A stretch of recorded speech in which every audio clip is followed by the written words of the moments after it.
여러분 혹시 하나님이 우리에게 먼저 오시는지 우리가 먼저 하나님을 찾는지 질문이 있다면 여러분 무엇일 것 같습니까?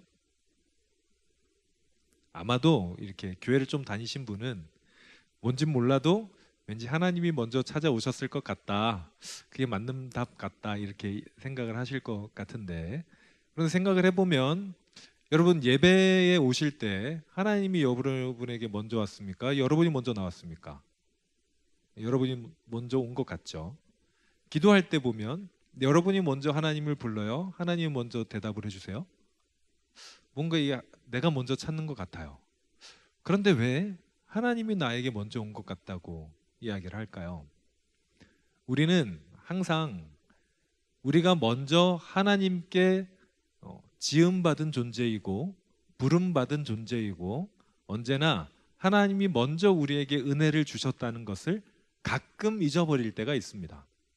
여러분 예배를 물론 이제 예배는 아무나 다 참여하실 수 있는 공간이지만 정말 하나님께 예배할 수 있는 사람은 하나님께 감사하는 사람밖에 없습니다.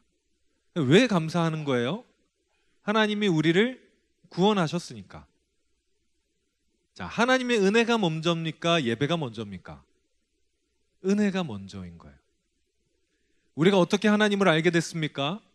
하나님이 우리에게 찾아와 주셔서 하나님이 가만히 있던 우리에게 어느 날 갑자기 다가오셔서 우리가 하나님을 알게 된 거죠. 여러분 혹시 처음 하나님을 만나신 분들 만나셨을 때 기억이 나세요? 잘 모를 수도 있고 기억이 나실 수도 있는데 전조 증상이 별로 없어요. 어느 날 갑자기 수련회든지 주일에 있는 예배든지 혹은 말씀을 듣다가 갑자기 하나님을 우리가 느끼게 되죠. 오늘 본문은 그런 이야기를 좀 우리에게 얘기하고 있습니다. 오늘 본문의 상황이 뭐냐면 이스라엘이 포로가 된 상황입니다. 여러분 이스라엘의 역사를 조금 아실 수도 있는데 구약을 좀 이야기를 들었으면 여러분 이스라엘이 어느 나라에게 멸망한지 혹시 아십니까? 남유다라고 얘기를 해야겠네요. 남유다가 어느 나라에 멸망했을까요? 이 성경 퀴즈 대회를 부활을 시켜야 될 것 같아요. 바벨론이라는 나라에게 멸망을 했습니다. 바벨론. 그런데 이스라엘 민족이 포로가 된 지 약 70년이 지나고 오늘 이제 본문의 말씀이 이스라엘에게 주어졌는데 이 70년 동안에 바벨론이 망해요. 그리고 다른 나라가 바벨론의 자리를 차지하는데 그 나라가 어떤 나라인지 혹시 아시는 분 있으세요? 피우비로 시작합니다. 굉장히 큰 제국이었고 들으면 여러분도 아실 거야. 누가 페르시아라 그랬는데? 네, 페르시아 맞습니다. 페르시아 제국이 바벨론을 대신하죠. 서로 막 내가 맞았잖아 뭐 이렇게 티격태격하고 있는데 네, 그 크게 얘기를 하지.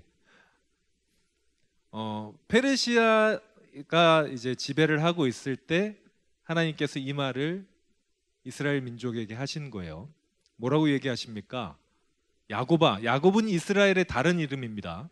야곱의 이름이 변해서 이스라엘이 되었죠.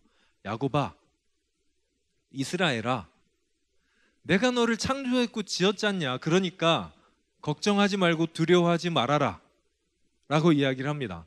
이때 이스라엘 민족이 어떤 두려움에 있었냐면요, 포로가 된 지 70년이었기 때문에 회복되지 못할 것 같다 라는 두려움이 있었습니다. 다시는 예루살렘으로 돌아가지 못할 것 같다. 우리 민족은 이제 다시는 독립할 수 없을 것 같다 라는 두려움에 휩싸여 있었습니다. 왜냐하면 그럴 만도 했던 게 아무런 조짐이 없었거든요. 여러분 우리나라가 일제치하에 있을 때 독립을 했죠. 근데 독립하기 한 일주일 전쯤 사람들이 우리나라가 독립할 줄 알았을까요? 거의 몰랐어요. 우리나라는 정말 갑자기, 어떤 누군가에게는 갑자기가 아닐지 모르겠지만 우리나라 국민 입장으로서는 갑자기 독립을 맞이합니다. 이 원자폭탄이 일본에 떨어지면서 2차 대전이 끝나고 우리나라가 해방이 되게 됐죠. 어느 날 갑자기였어요. 이스라엘 민족이 포로에서 귀환하는 것도 어느 날 갑자기예요. 이스라엘 민족이 무슨 무장봉기를 해서 쟁취한 것도 아니고 어떤 일이 심하게 일어나서 그런 것도 아닙니다. 어느 날 나라를 다스리던 왕이, 황제가 너네 이제 돌아가도 된다 해서 돌아가게 된 거예요.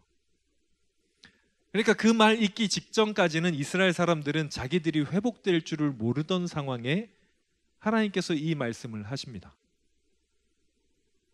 여러 날 동안 1년, 5년, 10년, 여러분 10년이 7번 쌓인 70년이 얼마나 긴 시간입니까? 상상을 한번 해보세요. 저는 요즘 시간이 되게 빨리 간다는 생각을 하거든요. 여러분 어떤지 모르겠네요. 저는 학교 다닐 때는 하루가 그렇게 안 갔어요. 하루가 너무 길었는데 요즘은 하루가 너무 빨리 가요. 왜 그 어른들이 시간이 빨리 간다고 했는지 체험하는 요즘입니다. 여러분들은 거의 고개를 아무도 끄덕거리지 않는데 저 뒤쪽에 계신 저보다 나이 많으신 분들은 다 고개를 한 번씩 끄덕거리셨어요. 네, 크게 끄덕이는 분들도 계시고 시간이 너무 왜 이렇게 빨리 가는지 모르겠어요. 그런데 그래도 70년은 생각조차 하기 어려울 만큼 긴 시간입니다. 쌓이고 쌓인 시간. 여러분 그 시간 동안 사람들은 점점 지쳐갔을 거예요. 그런데 어느 날 갑자기 하나님이 찾아오셔서 이야기하십니다. 너네 두려워하지 말아라. 두려워하지 말고 내 말대로만 하면 내가 너희와 같이 있을 거다. 여러분 여기 같이 있을 거다라는 게 무슨 의미냐면 하나님이 함께 하시면 보호하신다는 의미예요. 본문에 보니까 물 가운데로 지나가긴 지나가는데 물 가운데 지나가도 물이 너를 삼키지 못할 거래요. 불 가운데 지나가도 불이 너를 사르지 못할 거래요. 여러분 이게 이상한 말인데 물 가운데 지난다는 얘기는 홍해 아시죠? 홍해를 이스라엘이 이제 사이로 지나가잖아요. 그때 하는 이야기입니다. 자, 홍해 사이를 지나갈 때 물이 원래라면 덮쳐야 돼요? 안 덮쳐야 돼요? 하나님이 일을 안 하시면 덮쳐야 돼요. 바다가 갈라질 수는 없는 이야기입니다. 그렇잖아요?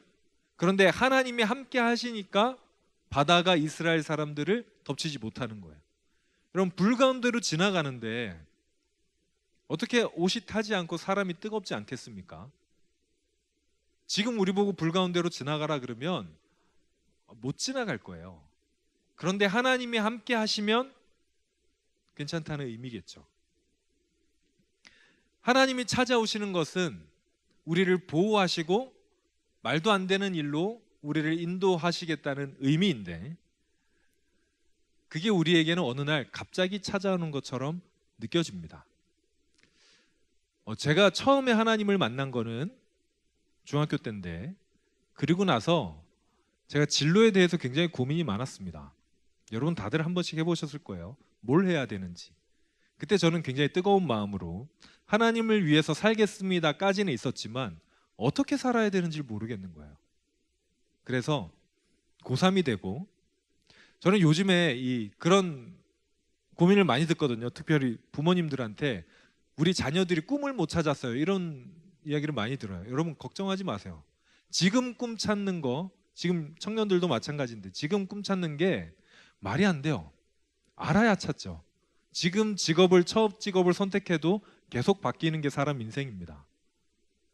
20대 때 내가 가진 직업이 혹은 내가 있는 자리가 30대, 40대, 50대, 60대까지 이어질 거라는 거는 사실 있기 어려운 일이에요.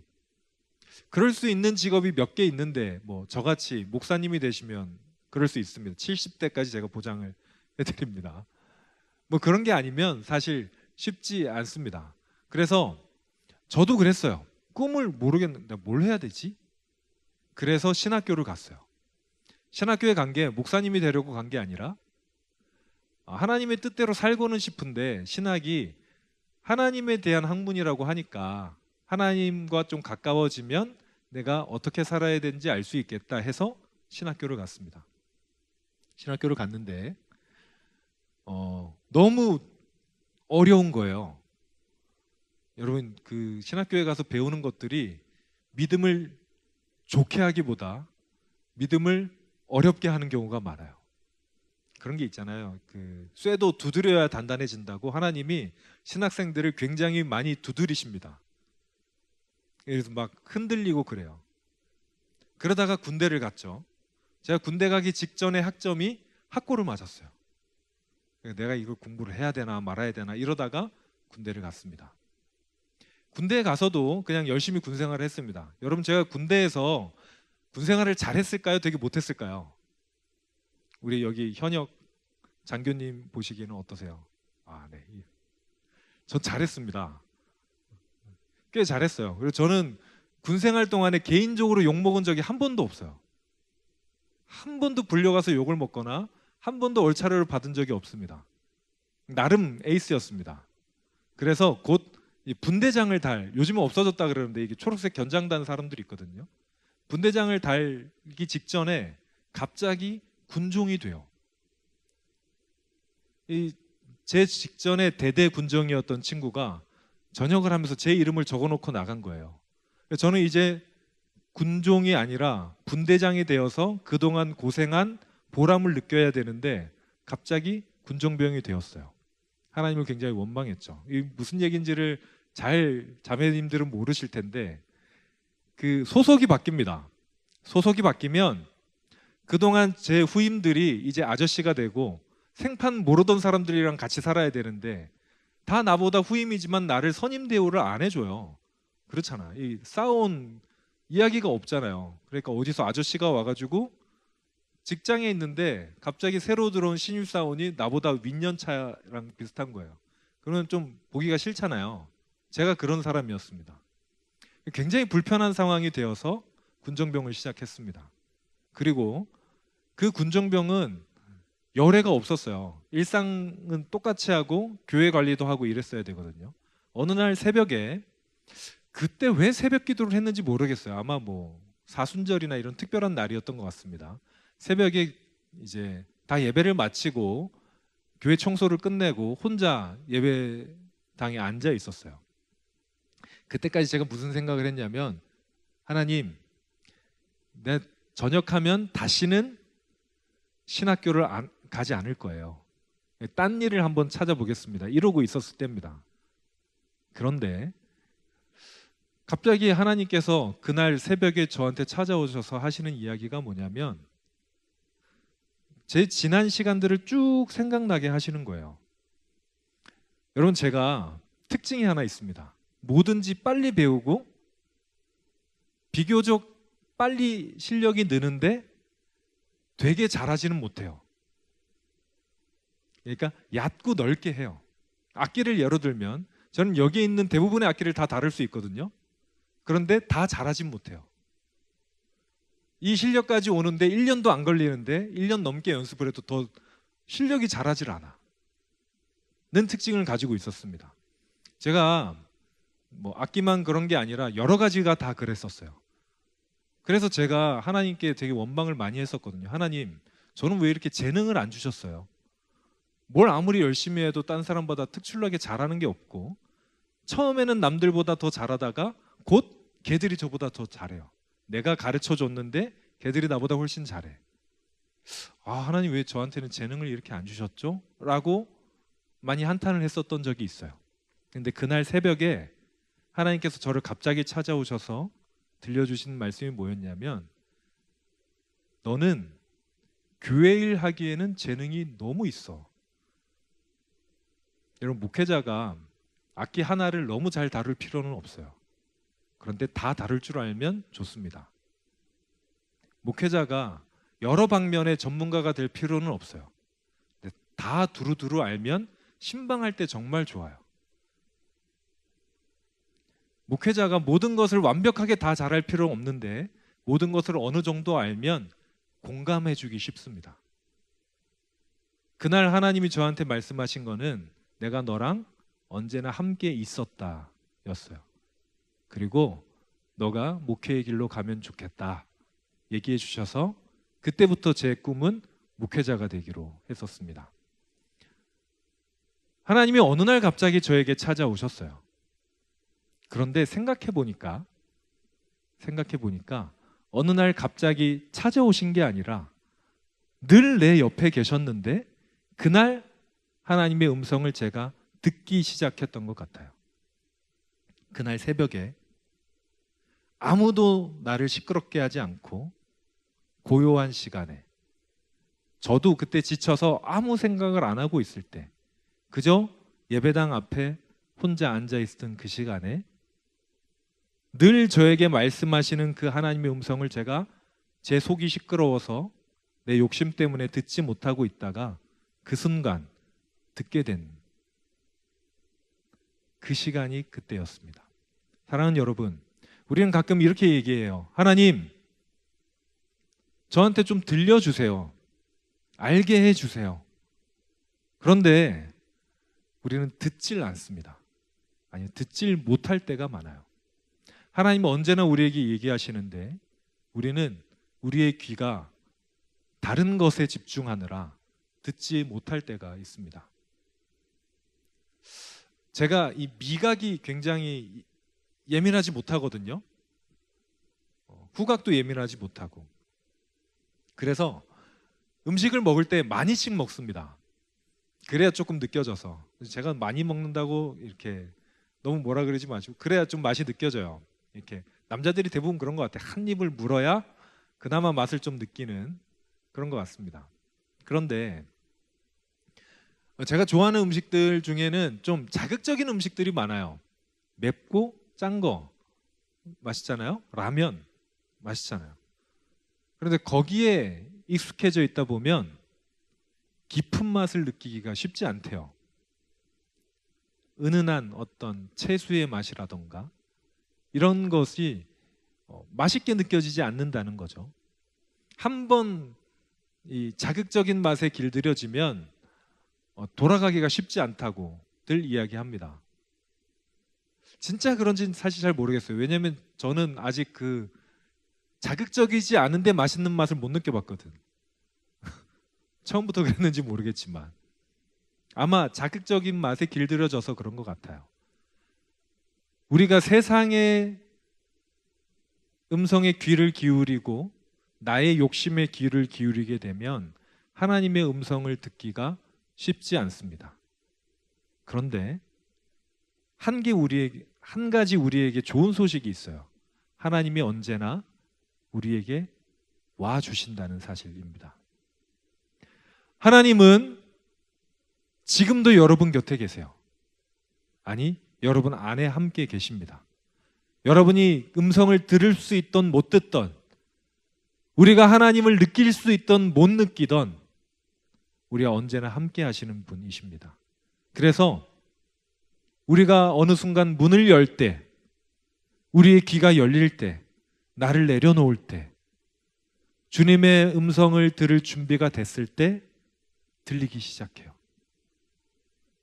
하나님이 언제나 우리와 함께 하시지 않으면 그러기가 어려울 겁니다. 언제 우리가 우리의 마음 문을 열지 어떻게 알겠어요? 우리가 얼마나 지쳐서 하나님께 기댈지 어떻게 알겠습니까? 그런데 하나님이 한 번도 쉬지도 않고 졸지도 않고 늘 우리 옆에 계십니다. 그래서 내가 너와 함께 한다. 내가 너를 보호하고 있다. 이야기해 주신 거죠. 사랑하는 여러분, 한번 지난 시간을 한번 되돌아보시겠어요? 눈을 한번 감아봅시다. 자진 마시고 눈을 한번 감아보시고 여러분의 삶을 쭉 돌아보시길 바랍니다. 그리고 하나님이 언제 여러분과 함께 하셨었는지 한번 떠올려 봅시다. 아마 여러분이 혼자라고 생각했던 그때, 내가 가장 어두웠던 그때, 제가 확신하기로는 하나님이 여러분과 함께 하셨을 겁니다. 내가 혼자라고 생각했었던 그때 여러분 어떻게 버틸 수 있었나요? 가장 힘들었던 그때 여러분 어떻게 그 시기를 지나갈 수 있었습니까? 하나님이 여러분을 버티게 해주셨고 하나님이 여러분과 함께 하셨습니다. 여러분 눈을 떠 주십시오. 네. 너무 오래 감고 있으면 지금 이 시간이 위험한 시간이야. 쉽지 않은 시간입니다. 여러분, 하나님이 우리와 함께 하신다는 것은 진리입니다. 사실이에요. 근데 우리는 때로 사실을 느끼지 못할 때가 있습니다. 바로 옆에 있는 사람도 느끼지 못할 때가 있고요. 항상 같이 있는, 항상 내가 가지고 있는 무언가도 인지하지 못할 때가 있어요. 그래서 우리는 때로 하나님을 인지하지 못하고 내 옆에 계신 그분을 잊어버릴 때가 있습니다. 그렇지만 여러분, 오늘 본문이 말씀하시는 복음은 그럼에도 우리가 알지 못해도, 인지하지 못해도, 우리가 하나님을 사랑하지 못할 그때도 하나님은 우리와 함께 하신다는 것입니다. 그러니 여러분 힘을 내십시오. 여러분 무서워하지 마세요. 여러분 거의 20대잖아요.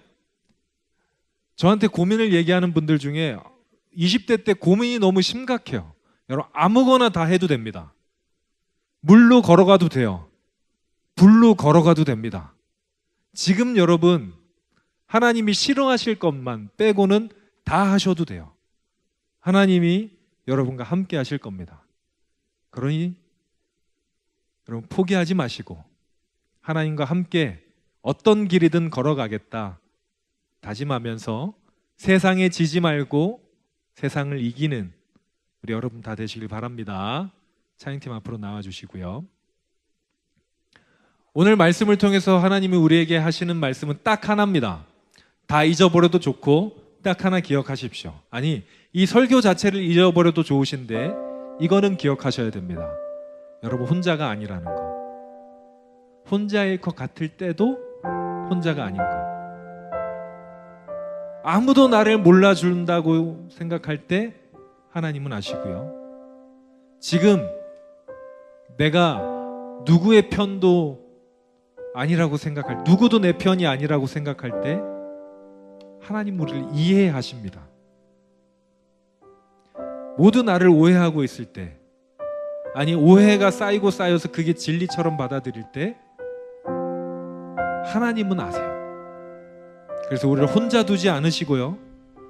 비록 우리가 잘못했을 때도, 내가 죄를 지어서 죄에 합당하게 벌을 받고 있을 그때도 하나님은 우리 혼자 두지 않으십니다. 여러분 기억하십시오. 예수님이 이 땅에 오실 그때는 모든 인간이 다 죄인이었을 때였어요. 예수님은 의인을 찾으러 오지 않고 죄인을 찾으러 오셨습니다. 우리가 하나님과 함께할 만한 정말 좋은 사람이라서 우리에게 오신 게 아니라 그냥 우리니까, 나니까 하나님께서 오셨습니다. 그러니 여러분 꼭 잊지 마십시오. 여러분 혼자가 아닙니다. 혼자가 아닙니다. 우리 항상 그 고백을 가지고 같이 찬양할 건데 가사를 잘 묵상하시면서 우리 고백했으면 좋겠습니다.